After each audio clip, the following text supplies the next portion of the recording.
Akkam jirtu barattoonni keenya baga nagaan gara laabii qo'annaa gosaatti nagaan dhuftan jecha sagantaa keenya irraatiin immoo qormaataaf qophaa'uu kan jedhu ilaalla. Keessumattuu barattoonni bara kanaaf qophaa'aa jirtan barattoota kutaa 6, 8 fi 12 viidiyoo kana sirriitti hordoftan baay'ee isin gargaara waan ta'eef itti dhiyaadhaa jenna. Qormaataaf qophaa'uu kan jedhu ilaaluu dura qormaanni maal akka ta'e wajjin ilaalla. Qormaanni maali gaafii jedhuuf qormaanni madaaltuu waan baratteeti yookaan qormaanni madaaltuu beekumsa ati waan dubbisterraa argatteedha. Barattoonni tooftaa garaagaraa fayyadamanii qo'achaa turan dhumarratti beekumsi isaanii sun hagam akka ga'u yookaan maal akka baratan adda baafachuudhaaf madaalaaf qormaatatu qophaa'aaf. Kanaaf qormaanni madaaltuu beekumsa keetiiti. Qormaanni riqicha gara beekumsa yookaan sadarkaa itti aanutti si dabarsitudha. Qormaanni barnoota barattu yookaan waan dubbistu akka ati gadi fageenyaan dubbistuuf yookaan hubattuuf kan si gargaaran keessaa meeshaa guddaadha. Qormaata irratti gaafii gaafatamte deebii isaa argachuu dandeessa yookaan dhabuu dandeessa. Argattus dhabdus qormaatan booda beekumsi ati argattu guddaadha. Kanaaf qormaanni karaa ittiin beekumsa argatan keessaa isa tokkodha. Qormaata gaafa jennu qormaanni jireenya keessattis barumsa keessattis jira. Jireenya keessatti qoramtee gaafa barattu barumsa keessatti garuu waan baratte qoramta. Kanaaf kan nuti ilaallu waa'ee qormaataa mana barumsaatti waan baratte yookaan waan dubbiste booda akkamitti qoramtee akkamitti kooftu wajjin ilaalla. Qormaata booda sadarkaa haaraa fi beekumsi haaraan waan dhufuuf barattoonni yeroo qormaataaf qophaa'an gammachuudhaan qophaa'uu qabu. Akka waliigalaatti qormaanni maali gaafii jedhuuf qormaanni ga'umsa kee ilaaluuf, waan baratte hagam akka hubatte madaaluuf, jireenya gara fuulduraatti ce'uuf, dorgomaa taatee badhaafamuuf, gara sadarkaa itti aanutti ce'uuf, beekumsa keetiin nama biraa dorgomuudhaaf qormaanni baay'ee barbaachisaadha. Akka qorannoon agarsiisutti barataan qormaataaf qophaa'e tokko barataa qormaataan hin qophoofne harka 20 caala. Kanaafuu qormaataaf qophaa'uun sodaa hambisuudhaafis gahee guddaa qaba waan ta'eef qormaataaf qophaa'uun baay'ee barbaachisaadha. Qormaataaf akkamitti qophoofta? Barataan sodaa qormaatarraa ooluuf waan barate keessa deebi'ee ilaaluu qaba. Kanaafuu keessa deebiin baay'ee murteessaadha jechuudha. Barattoonni yeroo qormaataaf hin qophoofne immoo parsantii 15 hanga 20 sodaa keessatti kufuu jedhama. Barataan tokko yeroo akkamitti qormaataaf qophaa'uu qaba kan jedhu bakka sadiitti qoonnee ilaaluu dandeenya. Tokko barataan barnootaan dura qormaataaf qophaa'uun, lammaffaa yeroo baratu qophaa'uu, sadaffaa barnootaan booda barachuun dirqamadha. Barumsa tokko booda qormaanni akka jiru yookaan sadarkaa barnootaa kutaa tokko booda qormaanni akka jiru beekamaa waan ta'eef barataan dursee osoo qormaanni hin gahin dura bifa sadiin qophaa'uu qaba jechuudha. Barnootaan dura, yeroo baratuu fi barnootaan booda qormaataaf qophaa'uu dirqamata. Qophaa'uu jechuun odoo barsiisan daree galee hin barsiisin dursee barataan bor maal barachuu qaba yookaan har'a sa'aatii booda maal barachuuf hin deemee dursee maal gochuu qaba mata dureewwan barumsaaf guyyaa san qophaa'an dur ilaaluu qaba. Of qopheessee erga ilaalee booda kutaa seenee barsiisarraa barachuu qaba jechuudha. Kuni barnootaan dura qophaa'uudha. Yeroo barnootaa barataan qormaataaf qophaa'uu hin danda'a. Waan barsiisan barsiisu sirriitti dhaggeeffachuudhaan qabxiilee ijoo barsiisan sirriitti deddeebi'ee dubbatu adda baasee qabachuudhaan bor qormaata irratti dhufuu danda'a jedhee shakkee yeroo qormaataa of qopheessuu danda'a jechuudha. Mata duree barnootaan dur ilaalaa ture san amma yeroo barsiisan barsiisu waan jalqaba isaaf hin galle amma sirriitti hubatee of qopheessuu qaba. Barnootaan booda qophaa'uu jechuun barataan tokko akkuma dareedhaa ba'een yookaan sa'aatii dheeraa yookaan guyyoota baay'ee osoo hin turin waan guyyaa san barate deebi'ee ilaaluu qaba.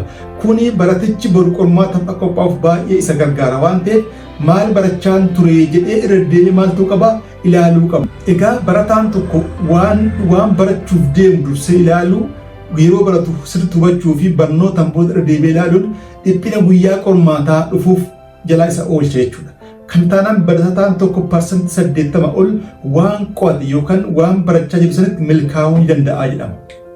Barataan yeroo qophaa'u maalirraa dubbisee qophaa'uu qaba kan jedhuuf tokkoffaa yaadannoo kitaaba barataarraa qabaterraa qophaa'uu danda'a. Lammaffaa qormaata bara darbee fi gaafilee biroo dubbisee qophaa'uu danda'a. Sadaffaa beekumsa waliigalaa mata duree kana wajjin qabu irratti hundaa'ee of qopheessuu danda'a. arfaffaa yaadannoo yeroo barnootaa daree keessatti qabatirraa qophaa'uu danda'a jechuudha. Egaa barataan tokko maddeen kana arfan dubbisee qormaata isaatiif of qopheessuu danda'a jechuudha.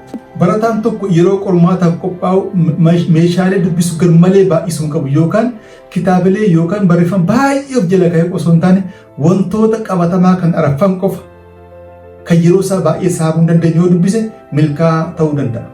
Yeroo qormaataaf qophoofnu meeshaalee baay'ee garmalee baay'isnee dhiyeessina gaafa ta'e tokkoffaa garmalee bal'atee sammuu keenya jeequu danda'a. Lammaffaa maduree itti baranne yookaan maduree qormaan dhufuun ala ba'uu danda'a. Sadaffaa waan hin barbaachifneef yeroo keenya gurgurtaa waan ta'eef qabxiileen nuti irratti qophaa'uu qabnu isa arfan kaamisan qofa ta'uu qaba. Yeroon qormaataaf qophaa'an bakka garaagaraatti qoodamee ilaalamuu danda'a. Isaan keessaa tokko jala bultii qormaataati. Guyyaan qormaataaf qophaa'u inni lammaffaan guyyaa qormaatichaati. Guyyaa qormaatichaa kana barataan bilisa ta'uu qaba. Guyyaa itti meeshaalee qormaataaf barbaachisan qofa qabatanii iddoo qormaataatti yeroon argamanidha. Inni sadaffaan yeroo qormaata jalqabanidha. Inni kun yeroo sadaffaadha. Yeroo qormaata jalqaban barataan qormaata jalqabaa jiru tasgabbii dubbisee ilaaluu qaba. Bakka deebiitti guutu adda baasuu qaba. Unka barbaachisu sirriitti guutuu qaba. Sa'aatii mataa isaa fi sa'aatii kenname ilaalee gaafilee qormaatatti wal madaalchisuu qaba. Sadarkaalee qormaataaf qophaa'u. Qormaataaf qophaa'uun sadarkaa garaagaraa qaba. Sadarkaalee qormaataaf qophaa'u tokko tokko na ilaallu. Sadarkaalee qormaataaf qophaa'u inni jalqabaa akaakuu gaafilee qormaataa hubachuudha. Gaafileen qormaataa gosa hedduutu jira. Filannoon jira, firoomsuun jira, bakka duwwaa guutuun jira, barreessuun jira. Kanaafuu gaafileen qormaataaf qophaa'e gosa baay'ee waan qabuuf barataan gaafilee kana ilaalee adda baasuu qaba. Sadarkaa akaakuu gaafilee adda baasuutti qabxii sadi ilaalla. Tokko gosoota fi qabiyyee qormaataa adda baasuudha. Lama silabasii fi meeshaalee qormaan sun irraa ba'an gargar baasanii beekuudha. Inni kan biraa qormaata bira darbee ilaaluudhaan haala fi adeemsa qormaatichaa baruudha. Sadarkaan qormaataaf qophaa'u inni lammaffaa sagantaa qormaataa qopheeffachuudha. Sagantaa qormaataa qopheeffachuu irratti qabxiilee sadi ilaalla. Tokko galma qormaataa kaawwachuudha. Guyyaa tokkotti hagaman dubbisaa, torban tokkotti hagaman dubbisa jedhanii adda baasanii beekuudha. Kuni galma qormaataa kaawwachuudha. Barataan tokko kitaabota dubbisuu qabu yookaan mata-dureewwan dubbisuu qabu waliin gahuudhaaf galma qo'annaa baafachuun murteessaadha. Guyyaa tokkotti boqonnaa meeqa yookaan mata-duree meeqa yoon dubbise torban tokkotti immoo hagam dubbiseen akka waliigalaatti osoo qormaan hin gahin dura mata-duree dubbisuu qabu waliin gahuu qaba jedhee barataan tokko maal kaachuu qaba? Galma kaachuu qaba waan ta'eef sagantaa qormaataa kaachuu galmi baay'ee murteessaadha. Sagantaa qormaataa yookaan sadarkaa qormaataa irratti qabxii inni lammaffaan maalidha? Barnoota cimaadhaaf yeroo gaarii yookaan barnoota akkaataa ulfaatuun barnoota cimaa yookaan mata-duree ulfaataadhaaf yeroo gahaa kennuudha. Qabxiin biraa mata-duree qormaanni keessaa ba'uu danda'u adda baasanii irra deemanii ilaaluudha. Sadarkaalee qormaataa inni sadaffaa meeshaalee qo'atamuudhaaf barbaachisan walitti qabachuudha. Kitaaba barataa, yaadannoo barsiisaa fi gaafilee biroo walitti qabanii dursanii qophaa'uudha. Meeshaalee walitti qabatan kana tartiibessanii kam dursee dubbisuu qabanii kam immoo itti aansuu qaba kan jedhu adda baasanii beekuudha. Waan dubbiste immoo yaada mataa keetti deebistee yaadannoo dhuunfaa kan mataa keetii qabachuudha. Sadarkaan qormaataaf qophaa'u inni arfaffaan tarsiimoo qo'annaa saayinsawaatti fayyadamuudha.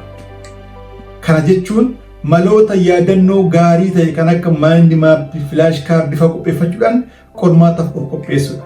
Waan dubbiste nama biraa barsiisuuf yaaluudha yookaan waan dubbistee sii gale nama biraatti deebistee himuudha. Hagam akka hubatte of madaaluudhaaf gaafilee mata-duree san jalaa ba'an yookaan gaafilee qormaataa mata-duree kana wajjin hidhata qaban dubbisuudha. Sadarkaaleen qormaataaf qophaa'u inni shanaffaan keessa deebii fi shaakaluudha.